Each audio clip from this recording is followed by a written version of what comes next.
I think DeJuan Harris is poised to have a season that kind of proves why he is a great college basketball point guard.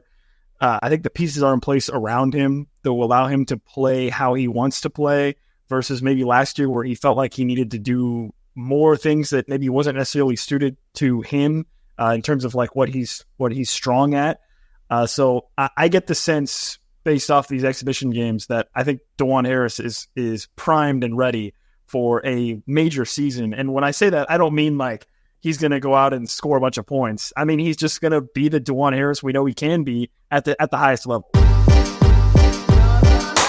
Thanks for listening to KC Sports Network, proudly presented by Emprise Bank. If you're thinking about starting a business or know someone who is, check out Emprise Bank's SBA loans. It's always good to know your options, and they can be your partner in possible. Paid all who enter. Beware this podcast. That's right, this is the Paid Podcast on the Kansas City Sports Network. I'm Nick Springer, here with Kevin Flaherty. We're brought to you by Emprise Bank, your partner in all things possible, member FDIC. As a reminder here at the top of the show, if you like what you are listening to, or if you like what you're watching, if you're watching us on YouTube, be sure to subscribe, drop a comment, drop a like. We just crossed over the 300 subscriber threshold on YouTube, so thank you to everyone that has already subscribed and tuned into the show so far, and hopefully we get more and more people tuning in as we go through the course of the rest of football season and the basketball season here. So tell your friends about us and tell them to go subscribe over our YouTube channel at Kansas Jayhawks KCSN or on our audio platforms as well on Apple and Spotify through the Kansas City Sports Network. Kevin, once again, Kansas has a second bye. This is the first year of college football where we have this weird second bye situation. So KU's on bye again. They probably kind of need it really after the sort of heartbreaking loss to K-State that they suffered.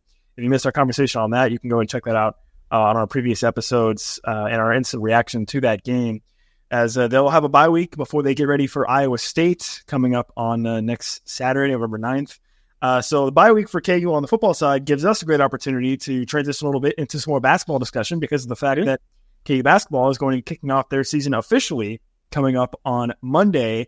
Kansas has now played both of their exhibitions on the schedule before this first game against Howard coming up on Monday. Let's start with Arkansas, which happened last weekend, last Friday night. It was announced by Bill Self the day before that they were going to be without three pretty key players on the roster for the Arkansas exhibition, which was Hunter Dickinson, Rylan Griffin, and Shaquille Moore. Shaquille Moore was expected to be out. Dickinson had suffered some sort of foot sprain, which we'll get more into that later on in the show because that is something I wanted to talk about a little more. And then Griffin did not play in that one either, and so we got to see a lot of the young guys. Floyd Badunga got a lot of playing time, Marquise Passmore. And because of the fact that those three guys were going to be out, three projected starters, basically, for KU in that Arkansas exhibition, I never really went into that game like caring about what the final score was going to be. I expected KU to lose. I expected KU to lose by probably quite a bit, which guess what? They did. Because think about it, man. You've got Arkansas with a bunch of new talent. You've got John Calipari's first game coaching. You've got 19,000 Woo Pig Suey fans that have never been more excited about basketball in their lives than this first game. And here comes big, bad number one Kansas. Of course they were going to be jacked up. Of course they were going to be playing their hearts out, and they did. So setting aside the score, whatever, of that game, I was kind of just looking for individuals. And three guys jumped out to me from this particular Arkansas game that we'll talk about more throughout the show also. Is DeJuan Harris, which would have been a career for him, 26 points, by the way. Floyd Badunga and Marquise Passmore, who I mentioned. Badunga looks like he is going to be a legit contributor this season, which I'm not saying that I didn't expect that from him, but I don't know that I expected him to look maybe like that explosive and that comfortable at this level that quickly, I guess, would be the best way to put it. Yeah, I'm sure we'll talk about it, about his play against Washburn as well. But I think when you combine those two, what you're really looking for is an impact and an ability to impact in a short period of time, right? Like Florey's not going to be playing 30 minutes a game as a freshman, at least hopefully, and that's nothing against him. It's hopefully that Hunter Dickinson is healthy and therefore taking the lion's share of those minutes at center. And so you're really, Nick, looking for an ability to impact the game over the course of, say, 10 minutes, maybe even up into 15 minutes. And can he be kind of a buy rate star, I guess? And by that, I mean, rebounding rate, different things like that. And so far, Nick, he has been. I think we expected there to be a lot of energy there from talking to people, but I take your point really well in that he's maybe a little bit more polished than I thought he would be. I thought against Washburn, he passed the ball well at times, too. I think he is probably further ahead at this point than maybe I would have given him credit for. And that's been a really encouraging thing. And you see a lot of these freshman big men struggle under Bill Self for one reason or another. Shek Diallo is a guy that kind of gets compared to Flory Badunga a lot, I think, because of the length, the defensive potential, the athleticism. Shek wasn't able to practice with the team early because of the NCAA stuff, and he never really got his footing underneath him, right? There was never a point where he was in for a long period of time and looked comfortable. Whereas with Hunter Dickinson, one of the positives, I guess, about the foot injury is you're able to give Flory some key minutes early on, and he looks like he's taking the things pretty well. I've been really impressed with him. Yeah, I think his composure was what really surprised me, right? I mean, in an environment like that for your first college game, I understand it's an exhibition, but even still, he looked pretty comfortable. Oh, and by the way, he did exactly what we thought he was going to do in dunking the basketball. So that was pretty sick, too. Hopefully we see more of that. AJ Storr struggled. He was on the bench. I want to talk more about that a little bit later in the show as well with kind of what's up with him. But then DeJuan Harris was the guy that I wanted to highlight as well because he looked really comfortable. And I think DeJuan Harris is poised to have a season that kind of proves why he is a great college basketball point guard. I think the pieces are in place around him that will allow him to play how he wants to play versus maybe last year where he felt like he needed to do more things that maybe wasn't necessarily suited to him in terms of like what he's strong at. So I get the sense based off these exhibition games that I think DeJuan Harris is primed and ready for a major season. And when I say that, I don't mean like he's going to go out and score a bunch of points. I mean, he's just going to be the DeJuan Harris we know he can be at the highest level, which is an elite passing point guard, an elite facilitator, distributor of the offense, and really a lockdown defender that can hopefully totally eliminate opposing, top scoring guards, essentially. Because I think last year you didn't get that because I think DeJuan Harris probably felt like he was being pulled in too many directions and asked to do too many different things. I get the sense, though, this year that he is very focused.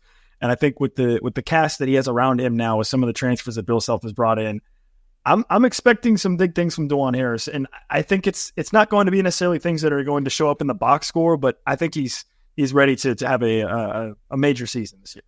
Yeah, when they won the national title, one of the things that Bill Self had said, he spoke to a coaching clinic down in Texas after they won, and he said that DeJuan Harris, that was maybe the biggest impact that he had seen a guy have on a basketball game without scoring. And I think that's kind of what you're alluding to, right? The fact that he can be that high-level defender who can not only shut guys down, but also generate turnovers, who can start the offense and do things there. One of the great things about the makeup of this roster, I think, is once Shaq Moore gets healthy, you have three guys, maybe even four if you count Zeke out there as well, who can take some of that burden off of DeJuan Harris as a ball handler, as a creator for other people. And even beyond that, we've talked about it on this show, Nick. I think there were times last year where DeJuan couldn't defend the way that he wanted to defend because he had to be on the court. And so if he picked up an early foul,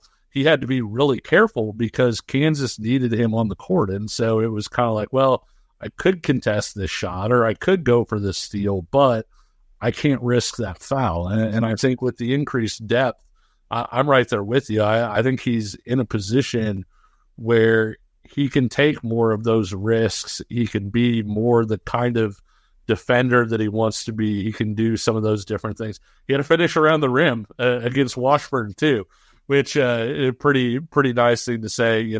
See, obviously, shot the ball well against Arkansas as well, making 4 or 5 3-pointers. And that's the thing. Like, you don't want DeJuan Harris scoring 26 points. If he's scoring 26 points, there's probably something wrong with the rest of your offense. But he can be a really efficient offensive player in the way that he runs the offense, the way that he can shoot. People talk about, hey, he doesn't shoot it enough, and they're right.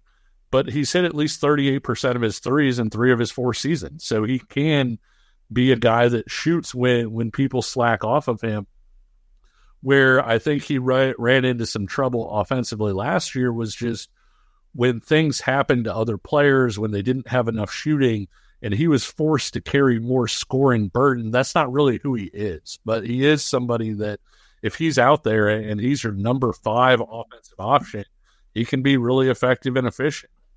Yeah, absolutely. And moving to that Washburn game, Kansas goes on their patented Allen Fieldhouse run. I think it was like a 900-2 run. I don't know. It was a lot. Officially, it was the 2. Oh yeah. Don't fact check me on that. It was officially 900-2. I promise. No, it was a lot though. It was 38-22, and then it went to like 70-29. I think was the score at some point later on in the game. So a really impressive game from Kansas on their home floor. Zeke Mayo looked very comfortable, and I know you had tweeted out a stat about 3-point shooting, and I want to give you a stat about 3-point shooting as well in this game against Washburn. Sure. So Kansas makes 15 threes, Kevin. Let's play a little game here. Kansas makes 15 threes against Washburn. First of all, it's a two-part game.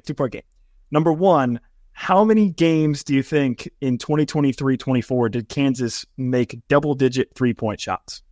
Oh gosh, double-digit? I would say maybe 5. Wrong. Well, 2. Oh, only 2 games did Kansas make more than 10 threes. 10 threes or more. Now the question is, could you name either of those 2 games? Kentucky was pretty much all DeJuan Harris, so I don't think it was Kentucky. It was not Kentucky. UConn, maybe?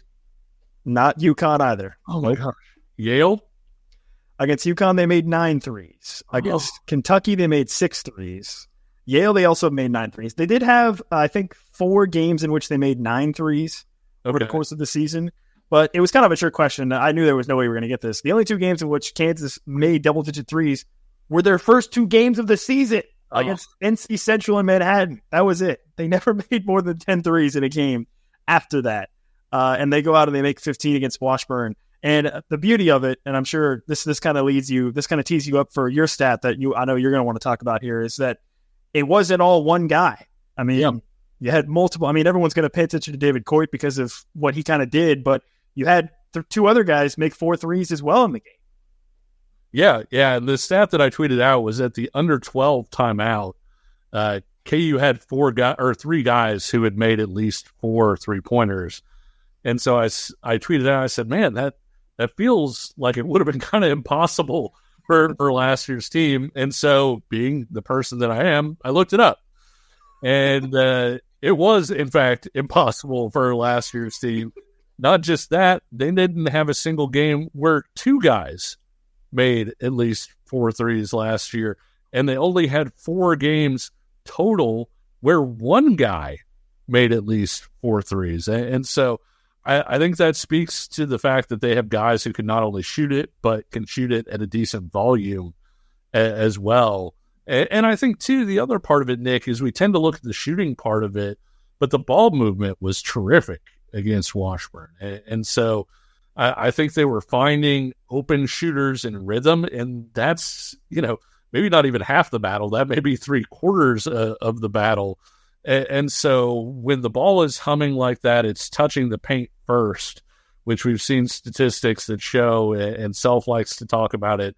The 3-pointers where the ball touches the paint and then comes out, those are typically your best bets. And there are a lot of reasons for that, one of which you can say, hey, the defense collapses down. Another one that I think is, and I realize I'm rambling a little bit, but I think it makes a lot of sense.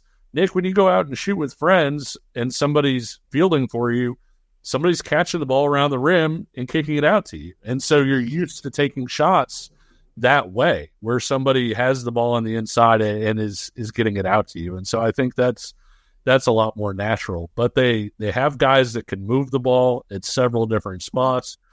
They have guys that can create for other people, and they also have more shooting. All of those things combined and kind of showed up really well against Washburn.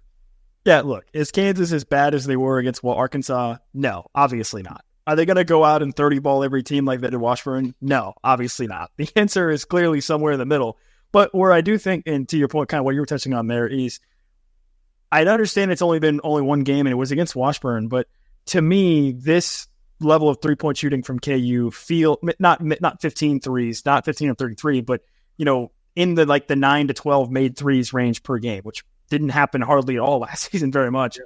That level of production from the perimeter, it feels sustainable. It feels like it's something that KU should be able to achieve game in and game out, right? When you think about Zeke Mayo, when you think about David Coit, a guy who's explosive probably going to be coming off the bench. When you think about DeJuan Harris getting left open occasionally and hit the threes, we throw in Rylan Griffin, you throw in AJ Storr, and AJ Storr didn't even make a three against Washburn. I think he was over 4 from beyond the arc. Theoretically, you throw in Hunter Dickinson. Yes, a guy that's had a lot of shooting success in the past, even though last year you had that one stretch where it was just absolutely brutal. But yeah, I mean, so AJ Storr didn't make one. He was 1 of 4 from beyond the arc. But the point being is that there were games last season where it felt like if Johnny Furphy wasn't hitting threes, KU was not going to hit any threes. Okay. This season, it feels like if Zeke Mayo is having a cold night, okay, there's Rylan Griffin, there's AJ Storr, there's David Coit. Okay, if Rylan Griffin's having an off night, okay, then there's Zeke Mayo. Then, it feels like this is something that's going to be more sustainable for KU to score from the perimeter. And as much as I know Bill Self, he had the quote at Media Days saying, Hunter Dickinson's going to lead our team in scoring. I have no doubt about that. And, if Bill Self gets his way, they're going to be feeding the inside a lot over the course of the season. But I do think that level of perimeter scoring is going to be there enough that can elevate Kansas, because it kind of got to a point last year where it was, man, how few made threes per game can Kansas really scrape by and still win? And the answer was not that many. So I think this year that's more sustainable, and they're going to be in a better position because of that. So, okay, I do want to talk more. I want to dive a little bit deeper into David Coit. We've kind of danced around him. I do want to talk Hunter Dickinson as well because he's been injured. I haven't seen him yet. I want to touch on that and more coming up on the other side. As always, though, we got to tell you about our friends over at Home Field Apparel, homefieldapparel.com. Kevin, look, Home Field Apparel. If you're a fan of the show, if you like the show, Home Field Apparel has the perfect shirt for you. If you're watching on YouTube, look at this. Look at this. There's a little bit of paint on the shirt with the angry Jayhawk logo. That's right. That shirt is from homefieldapparel.com. So if you're a fan of the show and you love KU, it's a win-win. You can't go wrong. It's a perfect shirt. So I got myself one. You should get yourself one as well at homefieldapparel.com. They've got tons of KU gear like the one I'm wearing. I also bought myself a Western Kentucky shirt also because their logo is hilarious, the little red blob. So I got one of those. You can get 120 other schools at homefieldapparel.com. Those helmets are sick that they've had this year with them on the helmets. Yes, exactly. So you can get that. They've got campus pullovers that they just released as well, plenty more. And use the promo code PAYHEED24 at checkout for 15% off your first order. We're back in just a moment. Looking for tickets for your next event? Tickets for Less is your number one source. Save big on every purchase when you use promo code KCSN at ticketsforless.com. When you discover a new binge-worthy show or a song that you bump on repeat and you have to share it with your friends so they can experience just how awesome it is, that's kind of what it feels like when you discover Mint Mobile offers premium wireless for $15 a month when you purchase a 3-month plan. That's such an awesome deal. There's no way you can keep it to yourself. Friends don't let friends overpay for wireless. Say bye-bye to your overpriced wireless plan and switch to Mint Mobile. Mint Mobile is here to rescue you and your squad with premium wireless plans starting at $15 a month. All plans come with high-speed data and unlimited talk and text delivered on the nation's largest 5G network. Use your own phone with any Mint Mobile plan and bring your phone number along with all of your existing contacts. Ditch overpriced wireless with Mint Mobile's deal and get 3 months of premium wireless service for $15 a month. To get this new customer offer and your new 3-month premium wireless plan for just $15 a month, go to mintmobile.com/payheed. That's mintmobile.com/payheed. Cut your wireless bill to $15 a month at mintmobile.com/payheed. $45 upfront payment required, equivalent to $15 a month. New customers on first 3-month plan only. Speed slower above 40 gigabytes on unlimited plan. Additional taxes, fees, and restrictions apply. See Mint Mobile for details. This is the Pay Heed Podcast on the Kansas City Sports Network. I'm Nick Springer, along with Kevin Flaherty. If you like what you are seeing or listening, whether you're on YouTube or on our audio platforms, be sure to subscribe, drop a like, drop a comment to share your thoughts if you're on the YouTube side. We just reached over 300 subscribers, and we're still growing, so thank you to everyone that has joined us so far, and hopefully more will come in and join in the conversation with us here, talking all things KU sports. A couple of things I wanted to hit on before we get to more KU basketball. KU volleyball is in the top 10 right now, folks. So if you haven't had a chance to go out, if you are in the Lawrence or surrounding area, you'll definitely want to go check out KU volleyball. They don't have very many home games left this season, though. KU women's soccer is currently battling in the Big 12 tournament at the Kansas City Current Stadium. That's a cool story as well. So Kansas sports are doing the damn thing in the fall. So shout out to them. And then, of course, KU football in the middle of their season as well. So KU basketball does kick off their season on Monday against Howard. Going back to a little bit deeper of a discussion of some of the other players we talked about in the first part of the show, Kevin, David Coit has been a revelation. Or sorry, Diggy Coit. Diggy Coit has been a revelation so far in the exhibition games. Had an outstanding game against Washburn, and he, to me, fits the perfect archetype of a guy who's probably not going to play a ton of minutes per game, but boy, he could be a real spark plug off the bench, come in and make some big plays.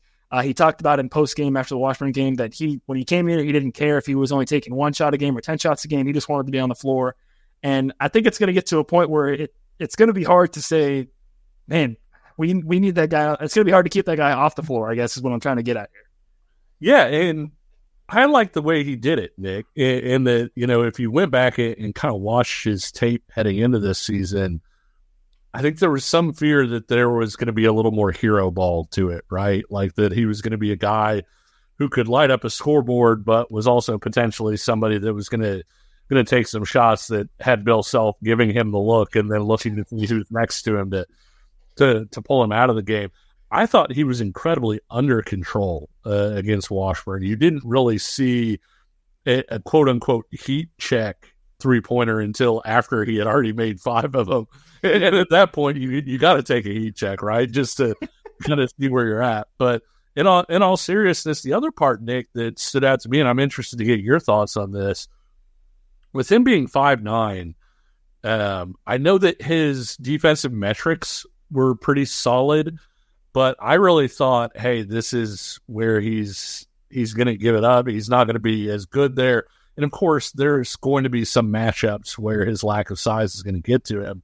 But I was really impressed with the energy that he showed defensively and the ball pressure that he was able to apply. Yeah, and listen, for the record, Kevin, KU's official roster lists him at 5'11". Now, okay, I'm like 5'9", and he looks shorter than me, so I'll just leave it at that. But officially, he is listed at 5'11", so I just wanted to clear the air on that. In case anybody wants the Coppers. But, yeah, your point is taken. And I think it's just going to come down to a situation where it'll just depend on matchups, right? Like, if you're playing a team that has bigger guards that are 6'4", 6'5" side, it's probably going to be tougher to keep him out there for any extended amount of time. And I also think it's probably going to be difficult to play him alongside DeJuan Harris. I feel like it's going to be a situation where you need a Zeke Mayo or Rylan Griffin or Shaq Moore whenever he comes back as that second guard with him so that, if the other team does have bigger guards, you still have that matchup on the other side. So I think it'll be tough to have those two guys on the floor at the same time. Speaking of DeJuan and Diggy, unless it really is a team that has equally small guards that you can maybe get away with. But yeah, he's certainly, listen, what he lacks in size, he certainly makes up for in energy and enthusiasm, which is great. And I know that Bill Self loves that type of stuff, right? Yeah. Those are the types of attributes that he loves. So yeah, I'm not going to knock the guy for being 5'8", my short king. Go do your thing. Go ball out. Go prove the haters wrong.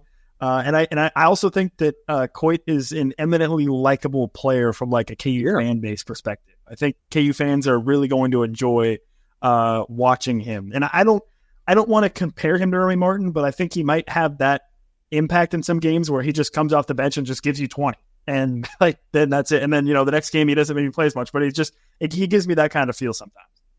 I think the David Coit experiment would make a really good band name, but also I think that heading into the Washburn game, I was really unclear about kind of what his role was going to be, how much he was going to play, he seemed like a little bit of an extra piece, especially once Shaq Moore comes back. But after watching the way he played in that game, the way he ran the offense too, he was able to push DeJuan Harris off the ball some and give him a little bit of a break. Nick, I think he's a lot more viable of a player potentially in the rotation than maybe I would have given him credit for heading into that game. Yeah, look, Bill Self has said that Coit was a guy that they were interested in adding previously, and it just didn't really kind of work out early on, and that was kind of the reason why they ended up getting Shaq Moore instead. And then Shaq Moore gets hurt, and they're able to still bring in Coit also. So it's kind of like you get both those guys in this particular case. And yeah, I think both are going to end up being viable players. Obviously, we haven't really got the chance to see Shaq Moore play yet, but I think he's going to be another guy that KU fans are really going to enjoy for his defensive prowess as well. So one thing I also want to touch on is Hunter Dickinson. Yep. I just wanted to pose this question to you, Kevin. How concerned are you at this point with Hunter Dickinson? Obviously, outwardly, Bill Self, Hunter Dickinson himself has said, hey, it's just a mild thing. Like, it's just kind of a day-to-day thing. Everything's good. No, nothing to worry about. But, I mean, they said that before the Arkansas game he didn't play. Then now they say it again. I mean, is this going to turn into a day-to-day thing, into a week-to-week thing, into how worried are you about this potential foot injury that he's dealing with?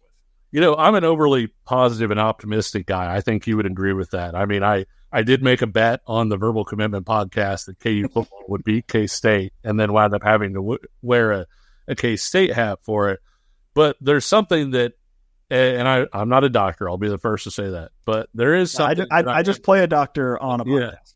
Yeah, but there is something that I do get pessimistic about, and that's big men with back injuries and foot injuries. And even if it is a mild thing, even if it is, hey, he'll be fine tomorrow, I'm here breathing through a paper bag. Like that's one of those things for me, because I know that a lot of times those things can linger. I mean, I think big men are more prone sometimes to those things lingering. And so it may be that there is no concern and that Hunter Dickinson is just fine. And he could have played against Washburn and he would have been fine, but they're taking it slow and safe. But like I said, that's maybe one of the few things in my life that I'm pessimistic about is when big men have foot injuries, because I just it's something that I've seen go wrong so many different times. I feel like what's your concern level with it? Yeah, I mean, on a scale of 1 to concerned, I am mildly concerned. Okay.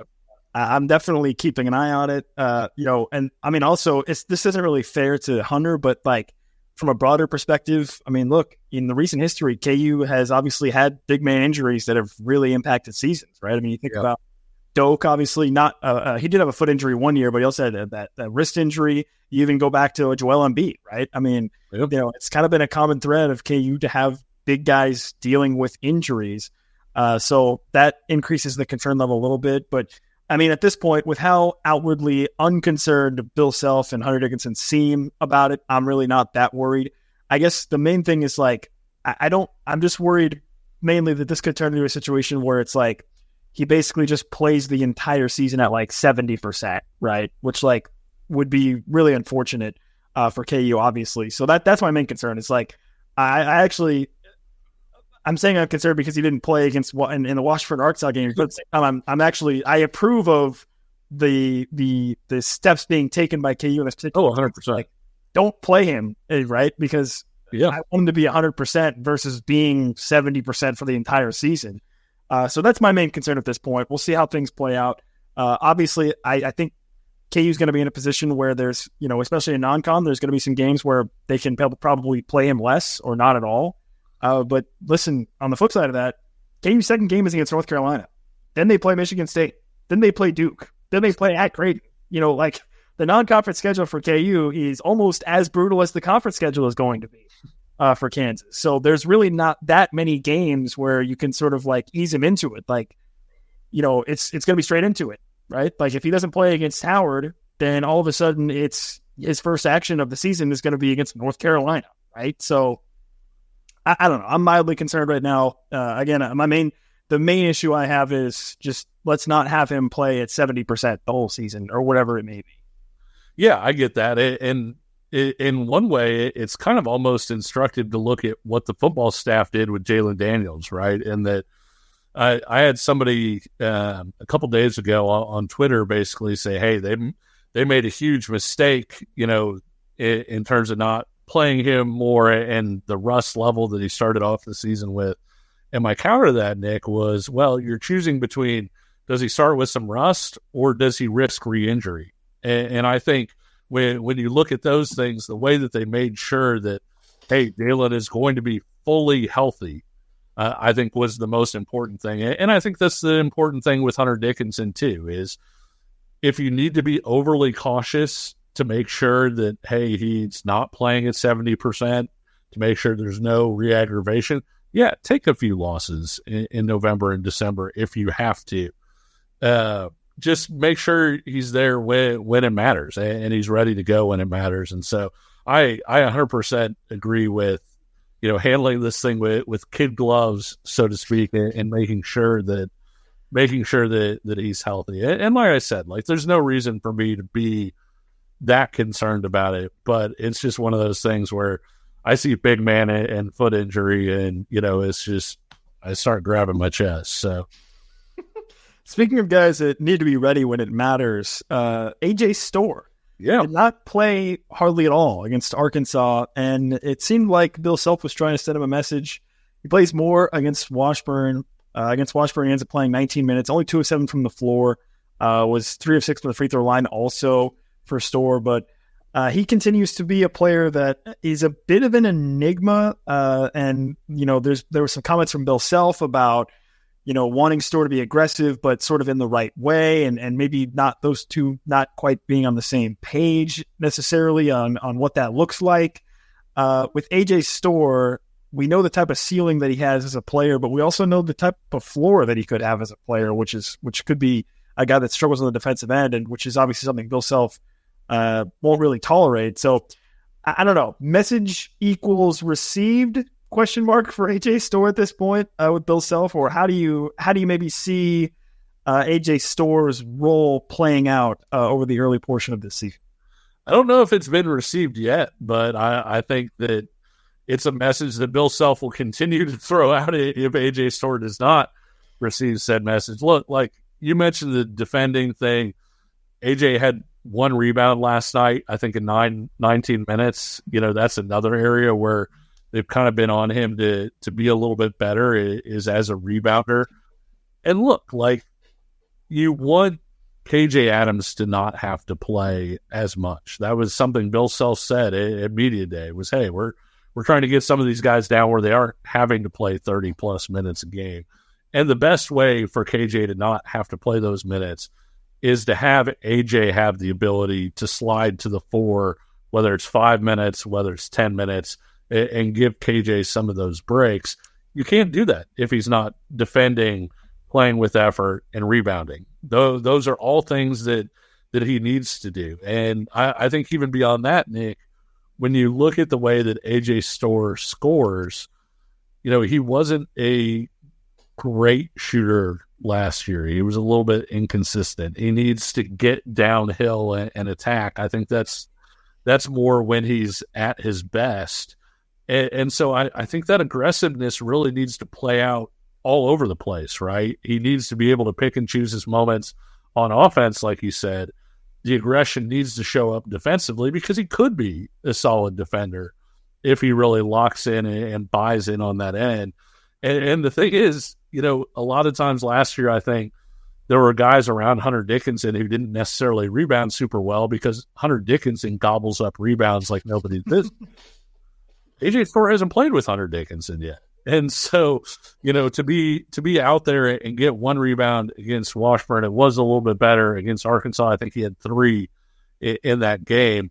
With AJ Storr's height, length, etc., he needs to really attack the glass. I'm not saying he needs to be Kevin McCullough, who is both a really high-level rebounder and a really high-level defender, Nick, but he does need play out more in those areas than he is currently.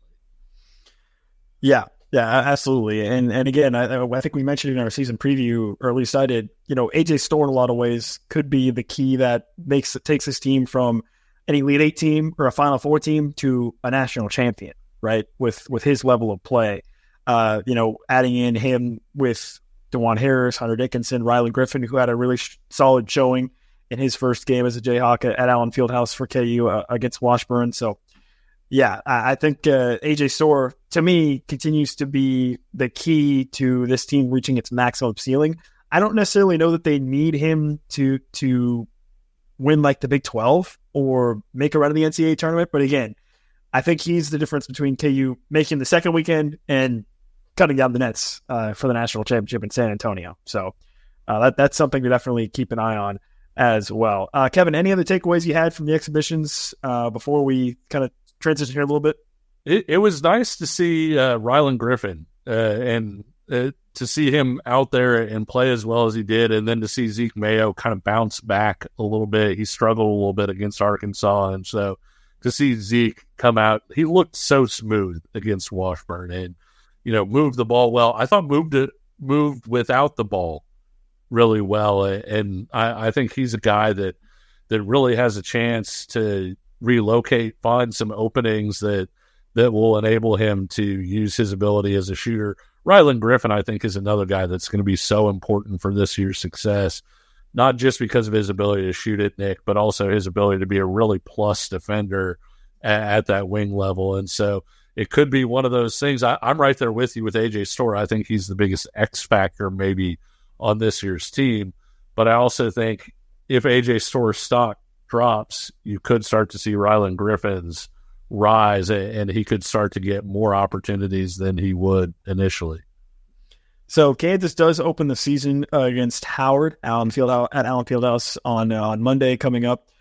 So normally I wouldn't really bat too much of an eye at this, and I don't really want to spend too much time breaking down Howard necessarily. But the main reason that I kind of wanted to bring it up here, though, is kind of something I touched on earlier, which is for Kansas, you get Howard on Monday, and then it's straight into North Carolina, Michigan State.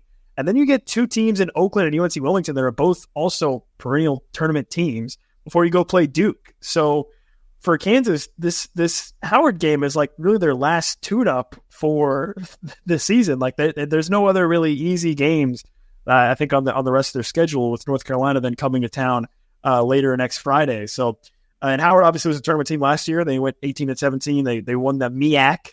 That's right, the MEAC, MEAC, MEAC.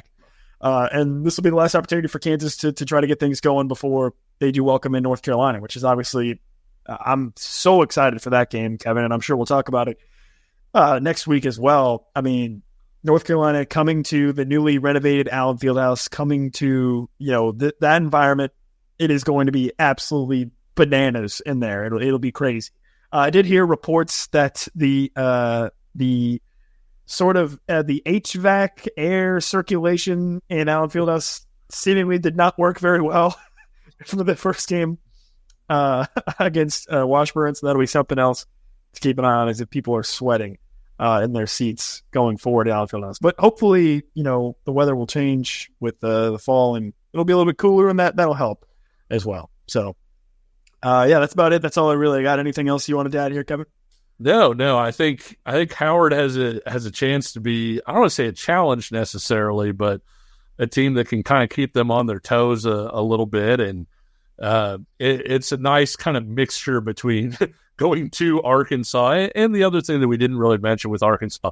Kansas didn't run a whole lot in that game. It wasn't like they were out there running their usual sets. And I think they wanted to kind of approach it from more of a, let's just throw our guys out there and kind of see how they do type of thing.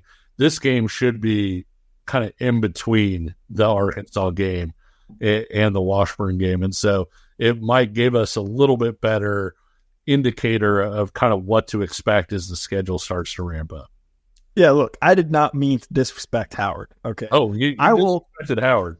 I will disrespect. Look, the metrics, Howard and Ken Palm is 217. Nick Palm would have Howard higher. I'm just telling you that much. Nick Palm very much respects Howard as an opponent. We come on the show, we'll disrespect Ames, we'll disrespect other things. There will be no disrespect given to Howard, okay, on this podcast. So let me just make that very clear. Like I said, Nick Palm respects the hell out of Howard. Nick Palm thinks Howard is a great team. And so, that should boost. Quarterback has them favored to win the MEAC again. So, I mean, it's okay. There we go. Yeah. No, listen, Nick Palm has them rated higher, which is great because when the committee gets together and they see that Kansas beat Howard and they see that Nick Palm has Howard rated as one of the best teams, they're going to be like, oh my gosh. I mean, look at the metrics on this team. Like, obviously it's a big win for Kansas. So, that's what I have to say about Howard. No disrespect to Howard. Zero disrespect for Howard. Absolutely not. That will not be tolerated on this show. We will tolerate other disrespect, but not to Howard. What we will also not tolerate is you not subscribing, liking, and commenting to the show. Share your thoughts on YouTube on the comments. We just got over 300 subscribers on YouTube, so subscribe if you haven't already, and drop a comment. And also, you can reach us on social media as well at Flaherty KCSN. For Kevin, I'm at NickSpringer29, tweeting about Canes, KU, and the Chiefs. Those are the three things that I mainly hit on. So Kevin tweets about a lot more stuff, and he's really pretty good. So you can follow us on social media. You can like the show as well. You can also follow our show Twitter at Paid KCSN as well on Twitter for updates from press conferences and things like that, and so on and so forth. So tons of ways to connect with us, tons of ways to support the show, and please do all of them also. And go out and get yourself a little Paid home field shirt to represent as well. So home field, listen, I didn't tell home field to make a Paid shirt. They just did. So that's pretty cool. But so there's lots of ways. I would 100% be telling everybody that you told them to make that shirt. Okay, well, if you want to do that, then I'll go with it. So we'll edit out that last part, Don. And I know I told home field. I was like, home field, listen, you got to make a shirt that says Paid so we can rep it on the podcast here. And they were like, oh, of course, absolutely. We will do anything you want, of course, because they're so great. So, and with that, that'll do it for this episode of Paid Podcast. We're going to be back early next week talking all things KU football and KU basketball as well. After the Howard game, looking ahead to North Carolina. KU football is going to be back in action against Iowa State coming up at Arrowhead Stadium next weekend. More Ames slander. Yeah, there will be a lot of Ames. Yes, listen, there will be so much disrespect thrown at Ames on next week's show ahead of the KU Iowa State game. I promise you that. Because listen, the Iowa State fans, they even hate Ames. Why do you think they all travel so much to come to Kansas City to watch the Big 12 tournament? Because they don't even like it there. They don't even like their own town. That's why they travel so well. That's what I have to say about that. And you're going to hear more of that next week when KU takes on Iowa State. So be sure to stay tuned to our channel for more content coming your way. Until then, he's Kevin Flaherty. I'm Nick Springer. We'll talk to you again soon. See ya.